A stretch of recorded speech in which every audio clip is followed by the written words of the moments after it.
Minister, I'm gonna level with you. You want a heavy-duty firewall. That's a fact. Right now, it's real slow. That's the second fact. Now, here's the third fact. During the Olympics, it's gonna get a hell of a lot slower. So what I'm saying is eventually, you're gonna have to confront the fact that the problem with the system is the system itself. So to solve that problem, you have to change For these tech multinationals right now, it's like if efficiency is your ultimate remit, and you wash your hands of any moral responsibility for the way that people use your hyper-efficient tools, who's responsible? I think tech multinationals would like us to believe that the tools and the platforms that they create are neutral, are like morally neutral, and then the ways in which they're employed are what give them sort of negative connotations. But if you create a platform that enables censorship or sex trafficking, I think you are culpable. Okay, we're not proposing to change the system. Okay, would you translate that? I'm not trying to change anything. It is my professional opinion, having reviewed the latencies in your national AS topology. So what we can help you to do, what you frankly need to do is to decentralize. They see things like an engineer does, which is very lateral, linear. If there's a problem, you find the best way to fix it. And if that problem is somebody wants a firewall that does all these things, the question is not whether you should give it them, it's how could you do that? And so his achievement, he sees it as an achievement, and it is, in that, the atom bomb was an achievement, it just was a regrettable achievement. And in this case, morality doesn't really play into it for him. Because he is a software engineer, even though he ends up in management, he really represents this utilitarian desire for efficiency at all cost. The tension in that character is that he sort of can't understand the moral reverberations of the decisions that he's making and the tools that he's giving the Ministry of Public Security.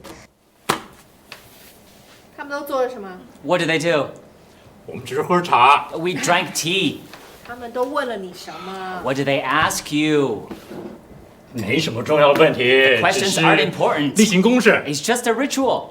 他们问一个问题，我说没有。They ask a 他们就 question, 问 I 另 say 一个问题， no. 我还说没有。 They ask a question, I say no. 哦，他们就把信件还给我啦。 They give me the mail. 我不明白。 I don't understand. 小梅， May. 他们怎么不截取张博士的信件了？ They're not taking Dr. Zhang's mail, are they? 我已经跟你解释过这些了 I've。explained this to you already. 全国就只有你一个网络专家。 So you're the only networks expert in China. Obviously, the criminal syndicates or the oppressive governments who are using these tools in nefarious ways are equally culpable. But I do think that there has to be more political oversight around these corporations, and there has to be more private culpability.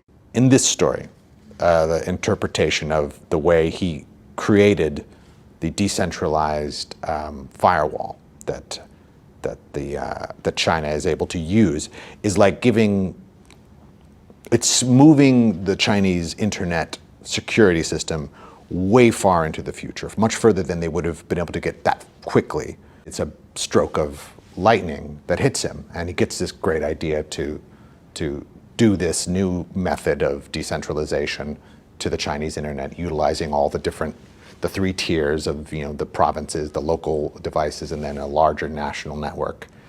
And to some degree, I think he would have done it no matter who had asked him, because it's about the achievement of doing it. The people are secondary. He doesn't, and in the play, it's clearly he is not a fan of China, but he's not a fan of anyone. It is a real bug in the system of the software engineer that they don't really look at the human cost of these decisions until way, way later, if at all. 你的手机， Your phone. 怎么了？ What? 哎，就怕万一。 Just in case. 太荒谬了！ This is stupid. 小梅， Nay? 政府有办法获取各种信息 The。government has access to all kinds of information. 不要把我当小孩。 Don't talk to me like I'm a child. In the 90s, we had this utopian idea that the internet was going to enable free discourse in this way that was unprecedented in the history of the world. I'm trying to explain something to you. And what we've experienced is the opposite of that. It's enabled disinformation, it's enabled censorship. And in China and America, it's two sides of the same coin. The internet is being used to shut down discourse in different ways. So I think that's what the play really wants to explore. It's not as simple as, big bad China oppressing its citizenry through shutting down discourse online and creating a domestic internet. It's look at the ways that in both countries the internet is being used to shut down communication. This is a bit like the question we're having with all forms of the internet right now in the United States, and I think in a lot of other places, with social media, with any great device that's been created that has a utility, but the moral ramifications and the negative aspects of it have not been fully gamed out.